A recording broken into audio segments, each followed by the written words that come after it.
다니엘서 8장을 보겠습니다. 1절 한 절을 함께 읽겠습니다. 나 다니엘에게 처음에 나타난 이상 후 벨사살 왕 3년에 다시 이상이 나타나니라. 바벨론 제국을 문화적으로나 군사적으로 창성케 한 느부갓네살 왕은 자기 아들인 아멜 마르둑에게 왕위를 물려주었습니다. 그런데 무능한 아멜 마르둑은 처남에게 왕위를 빼앗기고 말았습니다. 이때로부터 바벨론 제국은 혼잡한 왕위 정탈전이 벌어졌습니다. 그러다가 나보니드스가 왕위에 올라 다시 안정을 찾게 되었고, 메디아와 루디아를 정복하여 막강한 세력을 형성하였습니다. 나보니드스는 자기 아들 벨사살에게 나라를 맡겨놓고 대마로 떠났습니다. 왕위를 이어받은 벨사살 왕은 메대와 바사 연합군을 이끈 고레스 왕에 의해서 죽임을 당하였습니다. 그래야 바벨론 제국은 무너졌고 바사 제국이 등장하였습니다.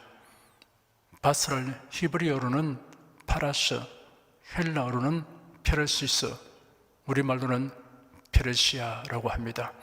1935년 이란으로 개칭하였습니다. 고레스는 얼마 동안 메대 사람 다리오에게 바벨론 지역을 통치하도록 하였습니다. 그런데 고레스가 페르시아 제국 전체를 통치하였습니다. 바벨론 제국의 마지막 왕인 벨사살 왕 3년에 다니엘은 하나님이 보이시는 환상을 보았습니다. 다니엘은 벨사살 왕 원년의 환상을 보았는데 3년에 이르러 또 다른 환상을 보았던 것입니다. 이 두 환상은 서로 관련이 있습니다. 두 번째는 처음에 보았던 환상을 확정하고 설명해 주는 것입니다. 2절 한 절을 함께 읽겠습니다. 내가 이상을 보았는데 내가 그것을 볼 때 내 몸은 엘람도 수산성에 있었고 내가 이상을 보기는 을레 강변했으니라. 엘람도 수산성은 바벨론의 적국 바사 나라의 궁성이 있는 곳입니다. 수산성은 당시 매우 번성한 도시였습니다. 사람들에게 번영과 영화의 상징으로 인식되었습니다. 을레강은 수산성 옆을 흐르는 강으로 페르시아만으로 흘러들어갔습니다. 바벨론의 관료였던 다니엘이 엘람 왕국의 수도인 수산성에 있다는 것은 왕의 사신으로 파견된 것이 아니면 사실상 가능한 일이 아닙니다. 수산성은 바벨론 도성으로부터 약 354km 떨어진 곳에 위치하고 있습니다. 그러므로 다니엘이 엘람의 수산성 을레 강변에서 환상을 보았다는 표현은 그가 실제로 거기에 있다는 것이 아니라 환상 속에서 장차 계시가 현실화될 실제 장소인 수산성에 있다고 보는 것이 자연스럽습니다. 3절 한 절을 함께 읽겠습니다. 내가 눈을 들어 본 적 강가에 두 뿔 가진 순양이 있었는데 그 두 뿔이 다 길어도 한 뿔은 다른 뿔보다도 길었고 그 긴 것은 나중에 나는 것이더라. 히브리어 원문을 직역하면 두 뿔을 가진 한 순양입니다. 이것은 메대와 바사라는 두 나라가 합하여 메대 바사라는 하나의 연합 제국이 된 것을 비유적으로 나타내는 것입니다. 한 뿔은 다른 뿔보다 길었다고 했습니다. 메대와 바사는 처음에는 모두 독립된 국가였습니다. 그러나 두 나라가 연합할 때부터 바사가 더 강대해져서 후에 메대를 완전 합병하게 되었습니다. 메대 바사 연합 제국이 바사 제국으로 된 것입니다.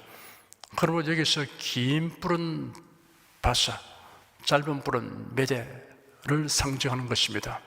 그 긴 것은 나중에 난 것이더라 했는데 여기서 긴 뿔로 상징된 바사와 작은 뿔로 상징된 메대가 연합된 초기의 주도권은 비록 고레스의 양보에 의한 것이긴 하나 메대 왕 다리오가 쥐고 있었습니다. 그러나 고레스의 정복 전쟁이 연속적인 성공을 거둔 이후에는 바사인 고레스가 제국의 실권을 모두 장악하였습니다. 그 두 뿔이 다 길어도 한 뿔은 다른 뿔보다도 길었고 그 긴 것은 나중에 난 것이라 라는 표현은 이 같은 사실을 상징적으로 표현한 것입니다. 4절 한 절을 함께 읽겠습니다. 내가 본즉 그 순양이 서와 북과 남을 향하여 받으나 그것을 당할 짐승이 하나도 없고 그 손에서 능히 구할 이가 절대로 없으므로 그것이 임의로 행하고 스스로 강대하더라. 그 순양이 서와 북과 남을 향하여 발았다고 하였습니다. 메대와 바사는 제국의 동쪽인 엘람 부근에서 발원하여 서쪽으로는 바벨론과 수리아, 소아시아를, 남쪽으로는 이집트를, 북쪽으로는 알메니아와 카스피아 인근 지역 국가들을 정복하였습니다. 그것을 당할 짐승이 하나도 없고 그것을 능히 구할 이가 절대로 없으므로 그것이 임의로 행하고 스스로 강대하더라 하였습니다. 이것은 메대와 바사가 정복 전쟁을 펴나갈 때 대적할 만한 왕이나 나라가 없을 것임을 의미하는 말입니다. 메대 바사를 순양이라는 짐승으로 비유하기 때문에 그의 대적하는 나라도 짐승으로 표현하고 있습니다. 페르시아 제국으로 알려져 있는 메대 바사 과도 제국은 실제로 강력한 군사력을 바탕으로 하여 파죽지수로 주변 국가들을 점령하고 다스렸습니다. 그래 영토의 크기나 인구, 국력 등의 면에서 당대의 세계 최대 제국이 되었습니다. 5절 한 절을 함께 읽겠습니다. 내가 생각할 때 한 순전소가 서편에서부터 와서 온 지면에 두루다니되 땅에 닿지 아니하며 그 염소 두 눈 사이에는 현저한 뿔이 있더라. 순점소는 헬라 제국을 지칭합니다. 헬라는 지중해의 북쪽에 위치했으므로 메대 바사 제국을 중심으로 해서 볼 때 서쪽에 위치하고 있었습니다. 서편에서부터 온 순점소가 두루 다니는데 땅에 닿지 아니했다고 하였습니다.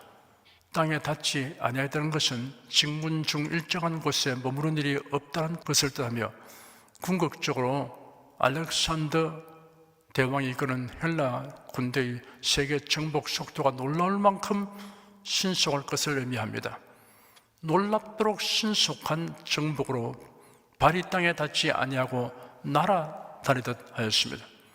실제로 알렉산더 대왕은 주전 336년 마게도니아의 왕으로 등극하여 처음 전쟁을 시작했을 때 약 20세가량의 청년이었습니다. 소아시아 지방과 애국을 정벌한 후 바사 지역을 멸망시키는 실로 전대미문의 업적을 이루었습니다. 바사를 정복한 역사를 보면 불과 3만 명의 군인과 5천 마리의 말로 구성된 군대로 바사를 공격하였습니다. 다리오 왕과의 싸움은 3번에 걸쳐 있었습니다. 첫째 번은 주전 334년 5월 소아시아의 그라니코스에서 있었습니다. 둘째 번은 주전 333년 11월 지중해 북단 이수스에서 있었습니다. 셋째 번은 주전 331년 10월 니네웨 근처 가우가멜라에서 있었습니다. 그런 짧은 시간에 방대한 영토를 획득했습니다. 더 이상 정복할 땅이 없어서 울었다는 일화가 있습니다. 그 염소의 두 눈 사이에는 현저한 뿔이 있더라 하였습니다. 뿔은 특출한 권세나 혹은 그러한 권세를 가진 자를 뜻하며 왕을 지칭하는 용어로 많이 쓰였습니다. 여기서는 알렉산더 대왕을 말합니다. 알렉산더 대왕은 그 어떤 헬라 왕들보다 현저하게 특출한 왕이었습니다. 6절 한 절을 함께 읽겠습니다. 그것이 두 뿔 가진 순양 곧 내가 본 바 강가에 쓰던 양이로 나아가되 분노한 힘으로 그것에게로 달려가더니 두 뿔을 가진 순양은 메대와 바사 제국입니다. 알렉산더 대왕이 이끄는 헬라 제국이 페르시아 제국을 침략할 것을 예언한 것입니다. 분노한 힘으로 달려갔다는 표현은 전쟁에 있어서의 알렉산더의 걷잡을 수 없을 정도의 돌발적 행동을 나타내며 동시에 알렉산더가 가지고 있었던 난폭함 등의 정신적 결함을 지적한 말이기도 합니다. 7절 한 절을 함께 읽겠습니다. 내가 본즉 그것이 순양에게로 가까이 나아가서는 더욱 성내어 그 순양을 쳐서 그 두 뿔을 꺾거나 순양에게는 그것을 대적할 힘이 없으므로 그것이 순양을 땅에 엎드러뜨리고 짓밟았으나 능히 순양을 거스내서 벗어나게 할 리가 없었더라. 페르시아 제국이 헬라 제국에게 패하여 정복당할 것을 예언하는 것입니다. 뿔이 꺾여 엎드려 있다는 것은 메데와 바사가 멸망할 것을 의미합니다. 역사적으로 볼 때 바사 과도 제국의 마지막 왕인 다리오 3세 코도마누스가 이수수 전투와 아르벨라 전투에서 알렉산더 대왕에게 연이어 패전함으로써 바사 제국이 멸망하게 되었습니다. 8절 한 절을 함께 읽겠습니다. 순점수가 스스로 심히 강대하여 가더니 강성할 때 그 큰 뿔이 꺾이고 그 대신에 현저한 뿔넷이 하늘 사방을 향하여 났더라.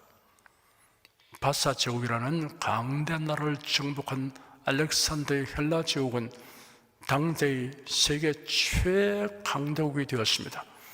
그리고 그 영토도 유럽과 소아시아, 중건동, 중앙아시아를 거쳐 인도에까지 이르렀습니다. 이때 갑자기 큰 뿔이 꺾였습니다. 이는 헬라 제국의 국력이 절정에 달할 점, 제국의 왕인 알렉산더가 바빌론에서 열병으로 갑작스럽게 사망할 것에 대한 예언입니다. 그 큰 뿔이 꺾이고 그 대신에 현저한 뿔넷이 하늘 사방을 향하여 났습니다. 첫 이생에서 본 머리 넷과 등에 새의 날개를 가진 표범에 관한 환상과 같은 내용입니다. 알렉산더 대왕이 세운 네 장군의 영토를 나누어 가졌습니다. 카산드로스는 마케도니아를 차지하였습니다. 셀루커스, 니카노르는 수리아, 바빌론, 인도를 차지하였습니다. 리시마코스는 트라키아와 소아시아 북서부를 차지하였습니다. 톨레미우스는 애국을 차지하였습니다. 9절 한 절을 함께 읽겠습니다. 그중 한 뿔에서 또 작은 뿔 하나가 나서 남편과 동편과 또 영화로운 땅을 향하여 심히 커지더니 그 중 한 뿔은 헬라 제국에서 갈라진 네 왕국 중 하나로서 수리아 지역을 통치한 셀루커스 왕조를 가리킵니다. 그리고 이 셀루커스 왕조에서 나온 작은 뿔은 셀루커스 왕조 제8대 왕인 안티오쿠스 4세 에피파네스를 가리킵니다. 그런 성품이 매우 천박하였으나 군사적인 재능이 뛰어나 유대와 애굽 그리고 옛 바빌론의 땅들을 정복하여 강대한 나라를 세웠습니다. 사람들은 그를 광포한 자라고 불렀습니다. 한때 로마의 볼모가 된 적이 있었습니다. 거기서 탈출한 후에 형님들이 살아있었지만 막내인 그가 나라를 차지했습니다. 그 작은 뿔이 남편과 동편 또 영화로운 땅을 향하여 심히 커졌다고 하였습니다. 남편과 동편은 안티오쿠스 에피파네스가 정복했던 지역인 남쪽의 애굽과 동쪽의 바사와 아르메니아를 가리킵니다. 영화로운 땅은 이스라엘 백성이 거주하는 땅을 지칭합니다. 그중 한 뿔에서 또 작은 뿔 하나가 나서 남편과 동편과 또 영화로운 땅을 향하여 심히 크이되니라는 예언은 작은 뿔이 상징하는 안티오쿠스 에피파네스가 애굽의 톨레미 왕조의 세력을 팔레스틴 지역에서 완전히 축출한 후 이스라엘을 점령하고 헬라화 정책이라는 명분 아래 정치, 종교적인 핍박을 가함으로써 그대로 성취되었습니다. 10절 한 절을 함께 읽겠습니다. 그것이 하늘 군대에 미칠 만큼 커져서 그 군대와 별중에 맺을 땅에 떨어뜨리고 그것을 짓밟고, 하늘 군대는 하나님의 선민 이스라엘 백성을 의미합니다. 별은 정치, 종교 지도자를 가리킵니다. 안티오쿠스 에피파네스의 군대가 유대를 침공하여 예루살렘을 유린하고 이스라엘 백성들을 죽이고 핍박할 것에 대한 예언입니다. 11절 한 절을 함께 읽겠습니다.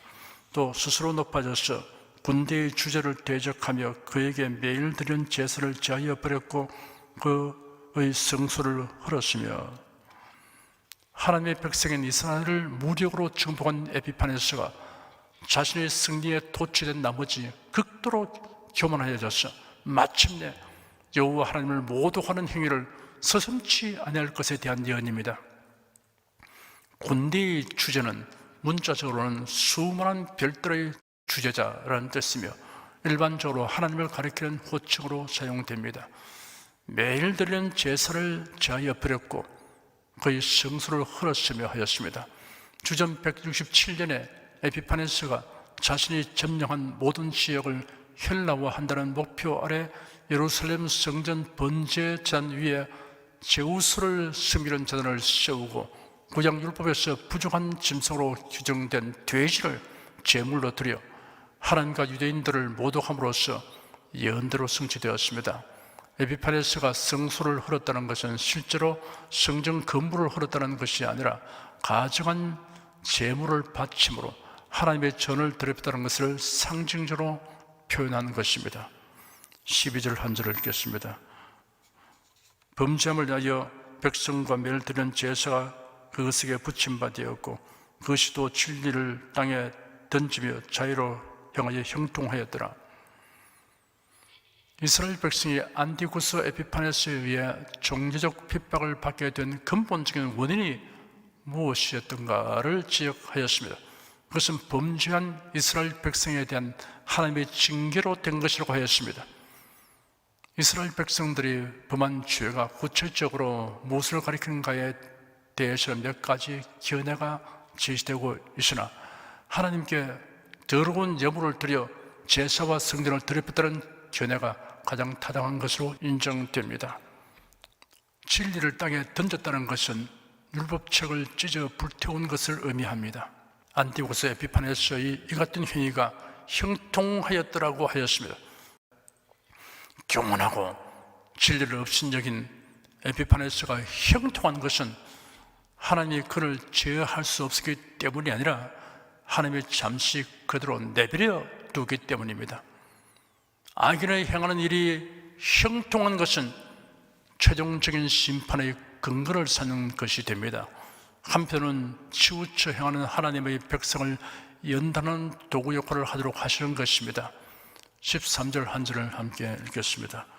내가 들은 즉 거룩한 자가 말하더니 다른 거룩한 자가 그 말하는 자에게 묻되 이상에 나타난 바 매일 드리는 제사와 망하게 하는 죄악에 대한 일과 성소와 백성이 내어준 바 되며 짓밟힐 일이 어느 때까지 이럴꼬 하며,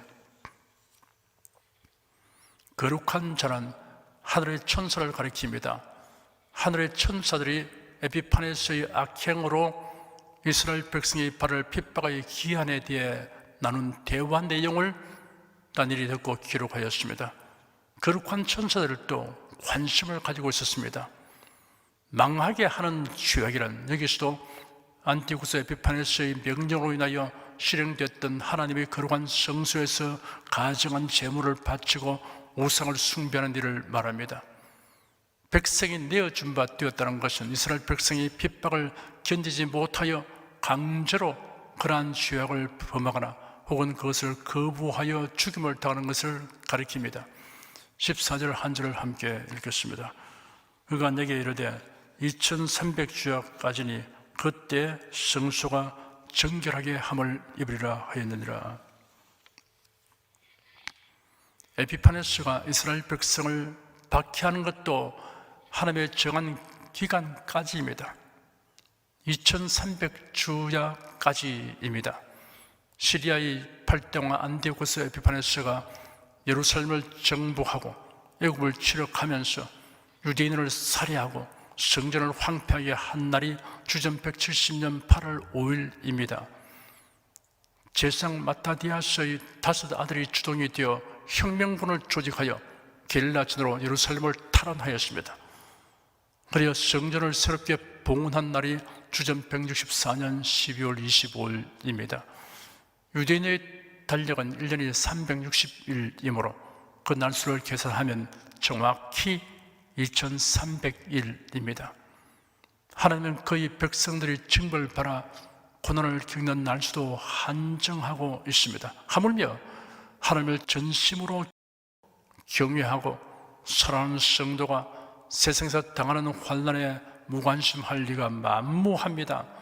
성경에 기록되기를 사람이 감당할 시험 밖에는 너에게 당한 것이 없나니 오직 하나님은 미쁘사 너희가 감당치 못할 시험 당함을 허락지 아니하시고 시험 당할 쯤에 또한 피할 길을 내사 너희로 능히 감당하게 하시니라.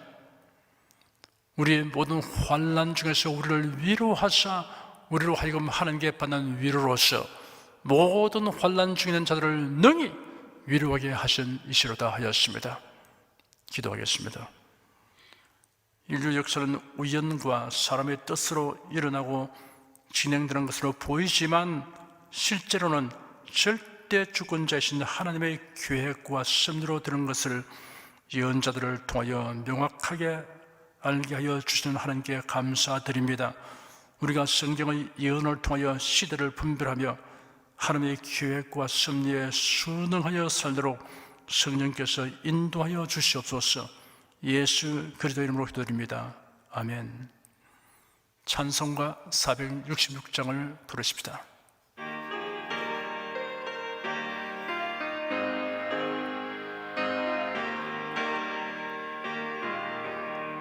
나 어느 곳에 있든지 늘 마음이 편하다. 주 예수 주신 평안함 늘 충만하도다. 나의 마음속이 늘 평안해. 나의 마음속이 늘 평안해. 악한 죄 파도가 많으나 마음이 늘 평안해. 내 맘에 솟는 영생수 한없이 흐르니 목마름 다시 없으며 늘 평안하도다. 나의 마음속이 늘 평안해. 나의 마음속이 늘 평안해. 악한 죄 파도가 많으나 마음이 늘 평안해. 참되신 주의 사랑을 영원치 못하네. 그 사랑 내 맘 여시고 소망을 주셨네. 나의 마음속이 늘 평안해. 나의 마음속이 늘 평안해. 악한 죄 파도가 많으나 마음이 늘 평안해. 주 예수 온갖 고난을 왜 몸소 당했나. 주 함께 고난 받으면 멸류관 얻겠네. 나의 마음속이 늘 평안해. 나의 마음속이 늘 평안해. 악한 죄 파도가 많으나 마음이 늘 평안해.